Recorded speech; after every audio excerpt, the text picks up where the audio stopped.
মোহতারাম হাজিরিন, আজকে ২৭ তারিখ। কয় তারিখ? কোন মাসের? ডিসেম্বর মাস। এটা কি মাস? ইংরেজি বর্ষের সর্বশেষ মাস, ঠিক কিনা? ডিসেম্বরের পরে কোন মাসে আগমন হবে? জানুয়ারি আগমন হবে। এই ডিসেম্বরের লাস্ট দিন, জানুয়ারির প্রথম দিন, এর প্রথম মুহূর্ত, সেটাকে একটা নাম দিয়ে সমাজে উদযাপন করা হয়। হয় কি হয় না? কি নাম দিয়েছে এটার? দেখেন কি নাম ও মুখস্থ হয়ে গেছে সবার। যদি নবীজির নাম জিজ্ঞেস করেন, ৫ জন সাহাবীর নাম জিজ্ঞেস করেন, অনেক মুসলমান পারবে না, কথা ঠিক কিনা? আর দুনিয়া যত নষ্টামি আর ভণ্ডামির নাম জিজ্ঞেস করে আগেই পারে, কথা ঠিক কিনা? বলেন নাউজুবিল্লাহ। তো এই যে 31st নাইট, এই যে নববর্ষ উদযাপনের একটা নিয়ম আমাদের সমাজে চালু হয়েছে। এখানে যারা আমার বাবারা, চাচারা, যে বয়সে যারা আছেন, আজ থেকে 30 বছর আগে, আজ থেকে 35 বছর আগে, আজ থেকে 40 বছর আগে যারা তাদের শৈশব, বাল্য এবং কৈশোর কাটিয়েছেন, তারা বলেন আপনাদের এই কৈশোরকালে কি এই ধরনের কোনো দিবস আপনারা দেখেছেন? এই ধরনের কোনো আয়োজন, উৎসব আপনারা দেখেছেন? কারণ এগুলো আমাদের মুসলমানদের মধ্যে ছিল না। এগুলো আমদানি রফতানি করা হয়েছে খ্রিস্টান, ইহুদি এবং আহলে কিতাবি এবং বিধর্মী বিজাতিদের থেকে, কথা ঠিক কিনা জোরে বলুন। কাজে এগুলোর সাথে ইসলাম যায় না। আপনি যেখানে নামাজে 40 বার বলছেন, আপনি যেখানে নামাজে দাঁড়িয়ে প্রতিদিন 32 বার ঘোষণা করছেন, আপনি যেখানে নামাজে দাঁড়িয়ে নামাজের মধ্যে পবিত্র পরিবেশে আল্লাহ তাআলার কাছে ওয়াদাবদ্ধ হচ্ছেন, গায়রিল মাগযুবি আলাইহিম ওয়ালা দাল্লিন, আয় আল্লাহ, আমি ইহুদিদের সভ্যতা, সংস্কৃতি, ইহুদিদের পথ মতকে আমি অনুসরণ করব না, আমি পরিহার করে চলবো। আমি দাল্লিন, খ্রিস্টান এবং পথহারা, পথভ্রষ্ট যারা, তাদের পথে আমি চলবো না, আমি সেগুলো পরিহার করে চলবো। ওয়াদা করে আসলেন আল্লাহর ঘর থেকে, নামাজ থেকে, নামাজের জায়নামাজ থেকে। কিন্তু বেরিয়ে এসে আমরা আমাদের প্রাত্যহিক জীবনে আমরা সেই নানা রকমের উৎসব নিয়ে ব্যস্ত হয়ে গেলাম, যে উৎসবগুলো না আল্লাহ দিয়েছে, না রাসূল দিয়েছে, যে উৎসবগুলো নবীরা করেনি, যে উৎসবগুলো সিদ্দিকরা করেনি, যে উৎসবগুলো শহীদরা করেনি, যে উৎসবগুলো যুগে যুগে সালেহিনরা করেনি, সেটাকে কোনো মুসলমান করতে পারে? সেটা কোনো মুসলমান করতে পারে না। যদি করে তাহলে সে কি ইমানদারিত্বের পরিচয় দিল নাকি মুনাফিকির পরিচয় দিল? তার কথার কাজে কি মিল হলো? তার কথা কাজে মিল হয়নি। আর যার কথা কাজে মিল হয় না, তারপরে আল্লাহ তাআলা খুশি? অল্প কয়েকজনে বলছে আল্লাহ খুশি? সাধারণ নারাজ নাকি কঠিন ভাবে নারাজ? আমি কোরআনের সূরা সফ বলেছি, আপনি আয়াত খুলে দেখবেন, 3 নম্বর আয়াত, কাবুরা মাকতান ইনদাল্লাহ, সবচেয়ে কঠিন ভাবে আল্লাহ তাআলা ক্রোধান্বিত হন ওই মানুষটার উপরে, ওই বান্দাবান্দির উপরে যারা কথার সঙ্গে কাজের মিল রাখে না, যা বলে তা করে না, কথা ঠিক কিনা? মোহতারাম হাজিরিন, এই জন্য এই ধরনের অপসংস্কৃতি আমাদেরকে পরিহার করতে হবে। আল্লাহ রাসূল হুঁশিয়ারি বাণী উচ্চারণ করে গেছেন ১৫০০ বছর আগে। রাসূল বলেছেন, লাইসা মিন্না মান তাশাব্বাহা বিগাইরিনা।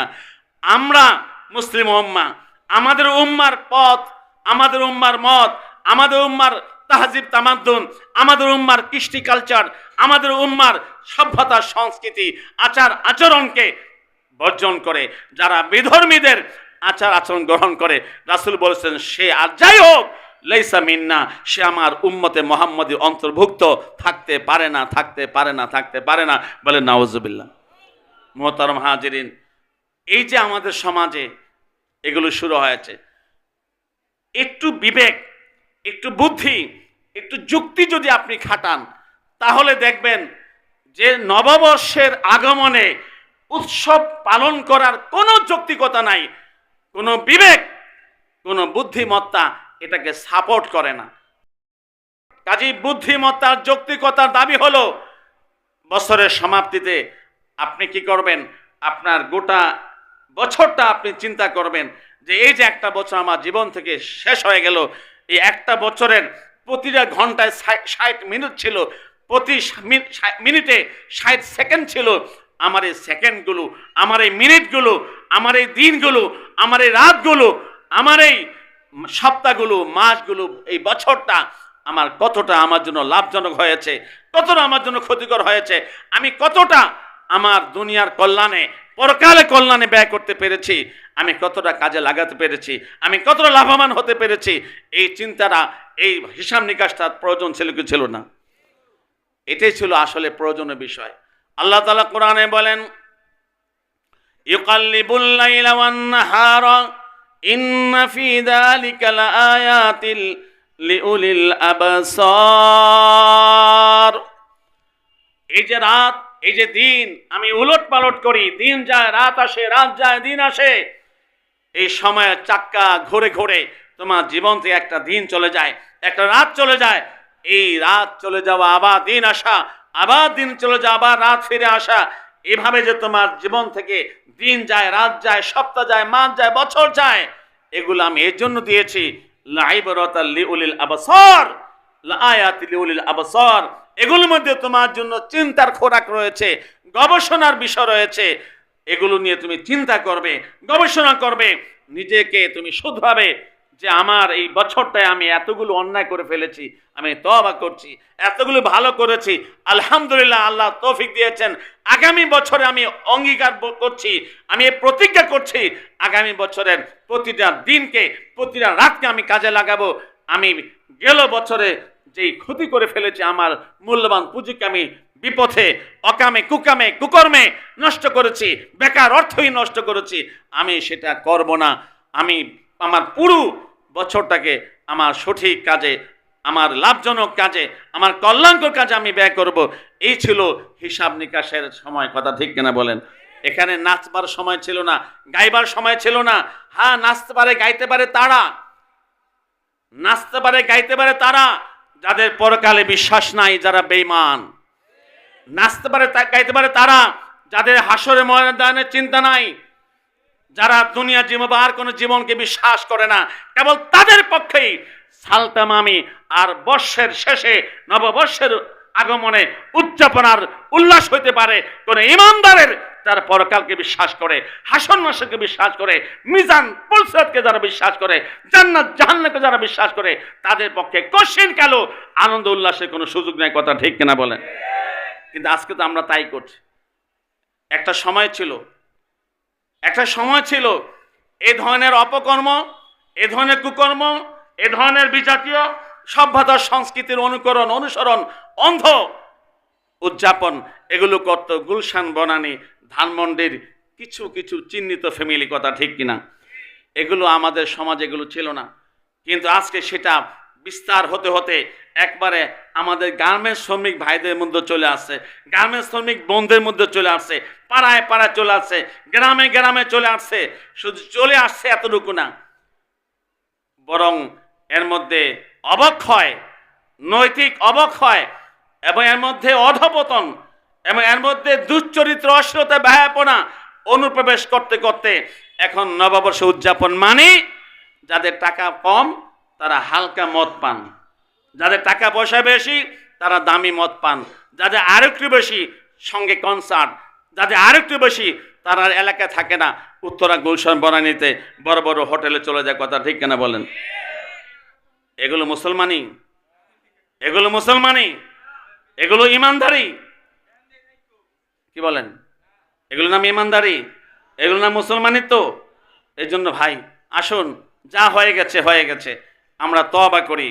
2024 সনের সমাপ্তি, 2025 সনের আগমনের যে সময়টা, যে দিনটা, যে রাতটা, এই রাতটায় আমি খাঁটি দিলে তওবা করবো ইনশাআল্লাহ।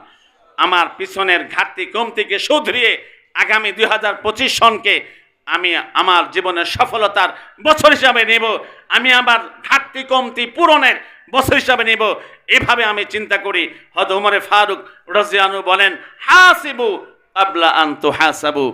এই মুসলমান, তোমাকে একদিন হিসাবের কাঠগড়ায় দাঁড়াতে হবে, তোমাকে একদিন আল্লাহর দরবারে তোমার জাররা জাররা ভালো মন্দের হিসাব নিকাশ দিতে হবে। কাজী সেই দিন হিসাব দেওয়ার আগে দুনিয়াতে থাকতে তুমি তোমার হিসাব কিতাবটা করে নাও, কারণ এখানে হিসাব কিতাব করলে যখন আপনি যাবেন লস প্রজেক্ট, তখন আপনি তওবা করতে পারবেন। যখন আপনি লাভবান প্রজেক্ট, শুকরিয়া আদায় করতে পারবেন। শুকরিয়া আদায় করলেও সওয়াব পাবেন, তওবা করলেও আপনি ক্ষমা পাবেন। কথা ঠিক কিনা? কিন্তু সে হাসরের ময়দানে যখন কাঠগড়ায় দাঁড়িয়ে যাব, আর দাঁড়িয়ে যাওয়ার পরে যখন এই হিসাবের ফল আসবে, তখন যদি আমি হেরে যাই আমার ফল আসবে বাম হাতে। কথা ঠিক কিনা? যদি জিতে যাই ডান হাতে আসবে। জিতে যাওয়া কিভাবে সম্ভব? যারা বিজাতীয় বিধর্মীদের সংস্কৃতি অনুসরণ করে তাদের পক্ষে জিতে যাওয়া সম্ভব? কখনো তাদের পক্ষে জিতে যাওয়া সম্ভব না। কাজে আসুন, দুনিয়াতে থাকতে আমরা আমাদের হিসাব নিকাশটা করি, দুনিয়াতে থাকতেই আমরা তওবা করি, ইস্তেগফার করি এবং বিজাতীয় এ ধরনের উৎসব থেকে নিজেকে সম্পূর্ণরূপে বিরত রাখি, দূরে রাখি, নিজেকে হেফাজত করি। আল্লাহ তাআলা আমাকে আপনাকে সকলকে নিজের হেফাজতের চিন্তা করার তৌফিক দান করুক। এই অপসংস্কৃতির গড্ডালিকায় গা ভাসিয়ে দিয়ে নিজের পরকালকে বিনষ্ট করার, ঈমান আমলকে বিনষ্ট করার যে শয়তানি ফিতনা, সেই ফিতনা থেকে আল্লাহ তাআলা আমাদের সবাইকে ভরপুর হেফাজত করুন। ওয়া আখিরু দাওয়ানা আনিল হামদুলিল্লাহি রাব্বিল আলামিন। আসসালামু আলাইকুম ওয়া রাহমাতুল্লাহি ওয়া বারাকাতুহু।